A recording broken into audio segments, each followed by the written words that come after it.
kay NBI Director Melvin Matibag, nakakalap na ang ahensya ng mga ebidensya at nakikipag-ugnayan na rin sa iba pang government agencies na umano'y naglaan ng pondo sa Fisgo. Marami na kaming nag-gather na mga ebidensya.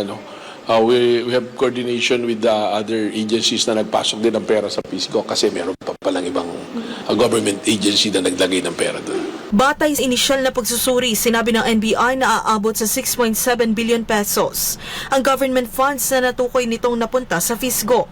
Nakikipag-ugnayan na rin ng NBI sa Commission on Audit, Securities and Exchange Commission at Bureau of Internal Revenue para sa mga kaukulang dokumento at financial records ng organisasyon. Kasabay nito, pinag-aaralan din ng NBI kung kinakailangang ipatawag si Senator Cayetano para linawin ang naging papel nito sa Fisgo. Ayon kay Matibag, may mga dokumentong hawak ang NBI na nagpapakitang ipinakikilala ni Cayetano ang sarili bilang chairman ng Fisgo.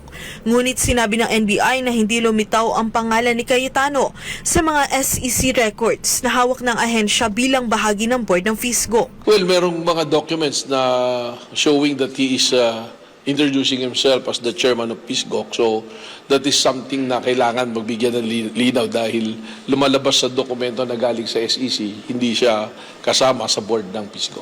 Nauna nang nakuha ng NBI ang Fisgo General Information Sheets mula sa SEC. Kasama nito ang financial at audited financial statements ng organisasyon. Sa mga corporate records na hawak ng NBI, hindi lumitaw ang pangalan ni Cayetano.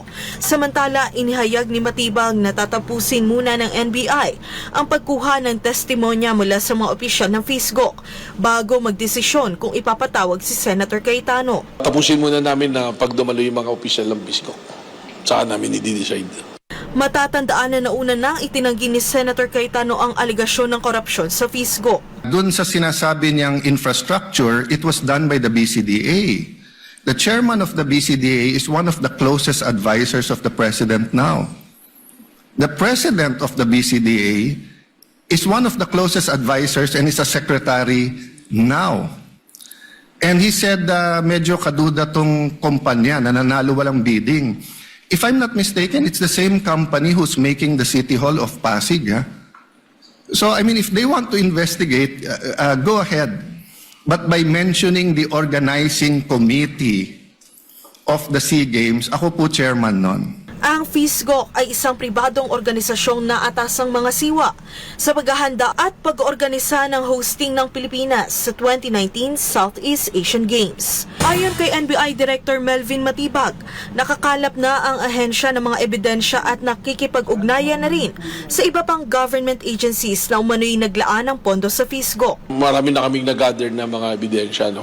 We have coordination with the other agencies na nagpasok din ng pera sa Fisgo kasi meron pa palang ibang government agency na naglagay ng pera doon. Batay sa inisyal na pagsusuri, sinabi ng NBI na aabot sa 6.7 billion pesos ang government funds na natukoy nitong napunta sa Fisgo. Nakikipag-ugnayan na rin ng NBI sa Commission on Audit, Securities and Exchange Commission at Bureau of Internal Revenue para sa mga kaukulang dokumento at financial records ng organisasyon. Kasabay nito, pinag-aaralan din ng NBI kung kinakailangang ipatawag si Senator Cayetano para linawin ang naging papel nito sa Fisgo. Ayon kay Matibag, may mga dokumentong hawak ang NBI na nagpapakitang ipinakikilala ni Cayetano ang sarili bilang chairman ng Fisgo. Ngunit sinabi ng NBI na hindi lumitaw ang pangalan ni Cayetano sa mga SEC records na hawak ng ahensya bilang bahagi ng board ng Fisgo. Well, merong mga documents na showing that he is introducing himself as the chairman of Fisgo. So that is something na kailangan magbigyan ng linaw dahil lumalabas sa dokumento na galing sa SEC, hindi siya kasama sa board ng Fisgo. Nauna nang nakuha ng NBI ang Fisgo General Information Sheets mula sa SEC. Kasama nito ang financial at audited financial statements ng organisasyon. Sa mga corporate records na hawak ng NBI, hindi lumitaw ang pangalan ni Cayetano. Samantala, inihayag ni Matibag na tatapusin muna ng NBI ang pagkuha ng testimonya mula sa mga opisyal ng Fisgo bago magdesisyon kung ipapatawag si Senator Cayetano. Tapusin muna namin na pagdumalo yung mga opisyal ng Fisgo. Saka namin i-decide. Matatandaan na nauna nang itinanggi ni Senator Cayetano ang aligasyon ng korupsyon sa Fisgo. Doon sa sinasabi niyang infrastructure, it was done by the BCDA. The chairman of the BCDA is one of the closest advisors of the president now. The president of the BCDA is one of the closest advisors and is a secretary now. And he said, medyo kaduda tong kumpanya na nanalo walang bidding. If I'm not mistaken, it's the same company who's making the City Hall of Pasig. So, I mean, if they want to investigate, go ahead.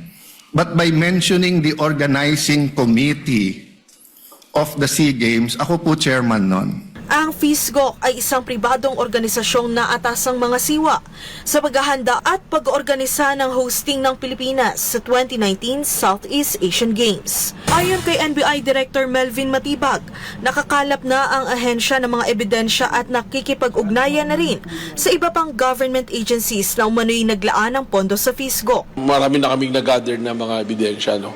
We have coordination with the other agencies na nagpasok din ng pera sa PISGO kasi meron pa palang ibang government agency na naglagay ng pera doon. Batay sa inisyal na pagsusuri, sinabi ng NBI na aabot sa 6.7 billion pesos ang government funds na natukoy nitong napunta sa FISGO.